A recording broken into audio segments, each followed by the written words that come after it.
황골의 겨울 공기는 쇠날처럼 날카로웠다. 하늘에서 흩날리는 눈송이는 빛을 흡수하지 못한 채 산허리를 휘돌다 흩어졌고 눈 위에 찍힌 발자국은 차갑게 얼어붙어 금세 흔적을 남겼다. 상단의 행렬은 좁은 상길 위에서 느릿하게 흔들리며 이어졌다. 상단주의 어린 딸은 가마 안에서 몸을 웅크린 채 창호지 사이로 바깥을 바라보고 있었다.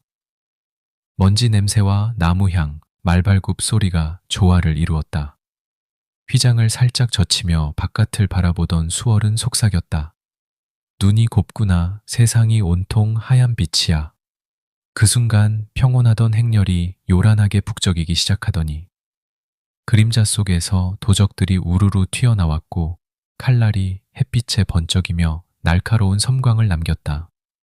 호위무사들은 숫자의 열세 앞에서 당황했고 상당군들은 공포 속에 혼비백산 흩어졌다. 어린 소녀는 가마 안에서 손을 꼭 쥐고 숨을 죽였다. 금속이 부딪히는 날카로운 소리, 사람들의 비명, 말발굽에 진동이 뒤섞이며 가마를 에워쌌다.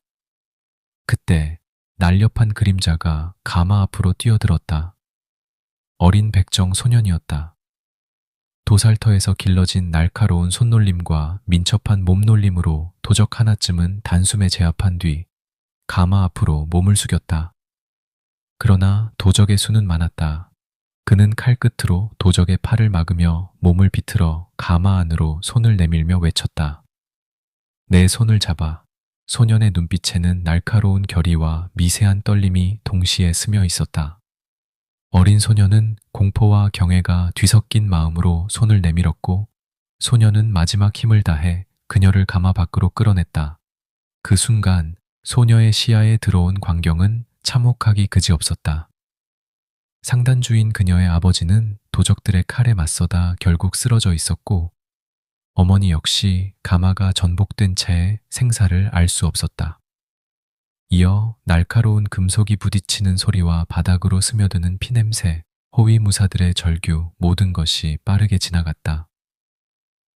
소녀의 눈동자는 공포와 슬픔, 살아남아야 한다는 결의가 동시에 차올랐다. 소녀는 재빨리 소녀의 눈을 가렸다. 차가운 손가락이 그녀의 얼굴을 덮자 소녀는 순간 숨을 죽였다. 뒤에서 들려오는 비명과 금속이 부딪히는 둔탁하고 날카로운 소리, 피가 흐르는 끔찍한 광경이 가마 너머로 스며들었지만 그녀는 볼 수 없었다. 소녀는 차마 그 광경을 보여줄 수 없었다. 소녀는 강하게 그녀를 끌어안으며 가마 밖으로 뛰어나갔다.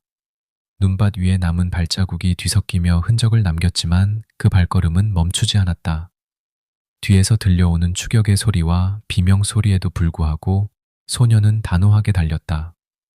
소녀의 작은 몸은 그의 팔 안에서 떨고 있었지만 그는 조금도 흔들리지 않았고 단 한순간도 멈추지 않았다. 두 사람은 산길 위로 흩어지는 눈송이 속을 지나 숨 막히는 공포와 절망을 뒤로하고 달렸다. 발끝으로 느껴지는 얼음과 돌의 차가움, 추운 공기와 뺨을 스치는 감각까지 어떤 것도 그의 집중력을 흐트러뜨리지는 못했다. 그렇게 도적대와 격차가 벌어질 즈음 소녀를 안전한 길로 인도했다. 소녀는 헐떡이는 숨을 감추며 말했다. 곧장 내려가서 관하로 가라. 뒤돌아보지 마. 반드시 살아남아라. 소녀는 소년의 아득한 눈빛을 바라보다 미쳐 울음도 삼킨 채 뛰었다. 소녀를 안전히 보낸 소녀는 호련단신 도적대로 뛰어들었다. 눈 위에 남은 발자국과 뒤엉킨 피 냄새, 부러진 나무 조각이 그의 발걸음을 방해했지만 그는 단호했다. 소녀를 살리는 것, 그것이 그날의 전부였다. 도적대는 칼과 몽둥이로 소년의 몸을 사정없이 내리쳤고 마지막 순간 거대한 나무 더미에 내던져졌다. 의식을 겨우 붙든 채 산속 눈밭에 나뒹군 소년의 몸은 피와 눈 그리고 뼈마디마다 스며드는 고통으로 무겁게 눌려 있었다. 숨을 몰아쉬며 얼어붙은 공기를 삼키는 순간마다 온몸에 전해지는 통증이 살아있음을 알려주었다. 살아남았다는 사실조차 믿기 어려웠다. 그나마 상단의 자녀 세력의 도움으로 소녀는 피투성이 몸을 이끌고 산길을 내려가 집으로 돌아왔다. 눈 위에 남은 핏자국과 멈추지 않는 피는 그가 겪은 참혹함을 끊임없이 확인시켰지만 살아있다는 사실만으로 그는 스스로를 다잡았다. 살아남기 위해 냉대와 멸시의 세상을 부정하기 위해 그는 몸과 마음을 스스로 여몄다. 그제서야 소녀의 안위가 걱정되었지만 마지막 떠나던 뒷모습으로 위안 삼았다. 눈과 피로 얼룩진 몸을 이끌고 백정촌에 들어서자 백정들의 시선이 차갑게 그를 훑었다. 누구 하나 따뜻하게 맞아주는 이는 없었다. 그들의 눈빛 속에는 호기심도 동정도 없었다. 오직 냉정한 관찰과 오래된 서열을 지키려는 경계만이 자리하고 있었다. 흘러오는 날카로운 냉대가 그의 귓가를 찔렀다. 산길에서 느꼈던 추위와 고통보다도 사람들의 시선은 더 깊이 마음을 얼렸다. 백정의 자식. 태어날 때부터 그 이름은 여명의 목의 줄처럼 감겨 있었다. 그 줄은 숨을 쉴 때마다 목을 죄었고 그가 도망치려 하면 더 강하게 당겨졌다. 그가 보고 맡은 것은 언제나 피와 가죽 타는 냄새뿐이었다. 다른 아이들이 봄꽃을 쫓으며 들판을 달릴 때 그는 가축의 울음과 도축장의 비린내 속에 자랐다.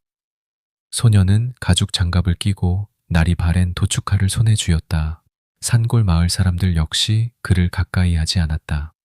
그의 손은 피냄새와 기름으로 얼룩졌고 누구도 그의 눈을 똑바로 바라보려 하지 않았다. 조선 사회에서 백정이라는 신분은 단순한 직업이 아니라 삶 전체를 규정하는 굴레였다. 결혼과 장례, 관혼상제의 모든 의식에서 배제되고 하인이나 천민보다도 더 낮은 시선으로 취급받았다. 소녀는 어린 시절부터 이 굴레 안에서 자라났다. 부모는 그에게 고기와 내장을 가르치며 네가 살아남을 길은 이것뿐이라 말했다. 마을을 나선다 손치면 귓가에 울리는 말들은 하나같이 피비린내가 진동한다 천한 것들아. 귀에 박히는 말들 뿐이었다. 마을의 아이들은 그의 뒷모습을 비웃었다. 어린 마음에도 그는 인간으로서의 존엄을 갈망했지만 세상은 이미 그를 인간이 아닌 존재로 낙인 찍었다. 여명은 대꾸하지 않았다. 대신 가슴 한구석에서 무언가가 서서히 차올랐다. 그게 분노인지 수치인지 아니면 그 두 가지가 뒤엉킨 건지 그는 알지 못했다. 다만 그 덩어리가 점점 무거워져 숨조차 쉬기 힘들 지경이었다. 부모 없는 천혜고아인 그에게 있어 다른 백정들 역시 일반 백성들 못지않게 그를 스스럼 없이 냉대하고 스스럼 없이 멸시하였다. 처음에는 무시와 조롱, 심지어는 폭력까지 감내해야 했다. 또한 칼날과 도끼가 박히는 피냄새, 썩은 고기와 진흙, 뜨거운 불의 열기 속에서 그는 하루를 시작하고 하루를 마쳤다. 그것이 백정의 삶이다. 하지만 공동체 속에서 그는 배웠다. 살아남으려면 그저 힘만으로는 부족하다는 것을. 눈치와 판단, 타인의 행동을 읽는 능력, 자신을 속이지 않는 결의. 이 모든 것이 살아남는 데 필수였다. 하루하루가 시험이었고 고통이었으며 동시에 살아가는 법을 배우는 과정이었다. 백정으로 살아가는 날들은 고통과 멸시로 점철되었지만 동시에 그를 강인하게 만들고 있었다.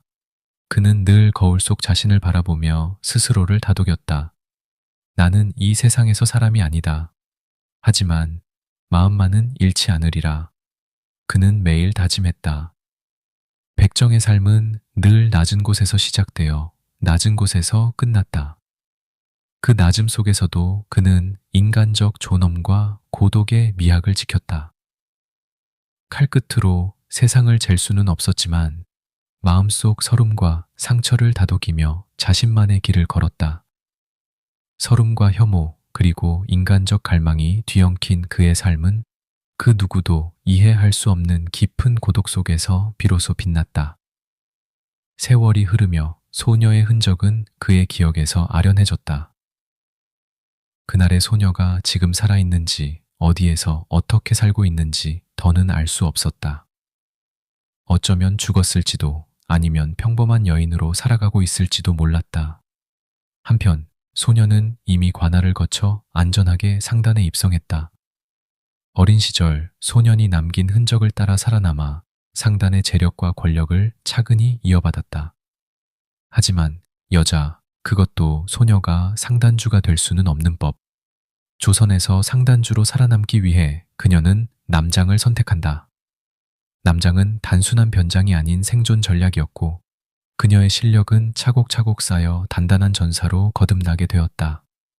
세상 속에서 살아남기 위해 치열하게 다듬어졌지만 그녀의 내면 속에는 어린 시절 자신을 구해준 소년의 흔적만은 묵직하게 남아 있었다.